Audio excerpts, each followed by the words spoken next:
What kind of relationship do you feel with the land of the Buddha's birth?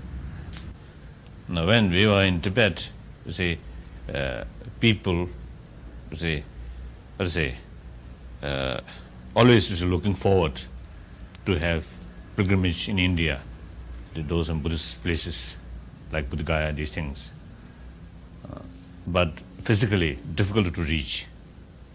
Now we are in this country, very easy to reach these places. And in any way, we regard this country, we call Arya Bhumi, the land of something which is sacred or something like that. So in any way, we regard this country as our Guru's land. I think spiritual relation.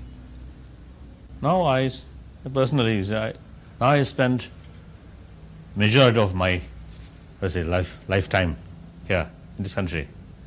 So I myself consider as half as an Indian. And so we are very fortunate,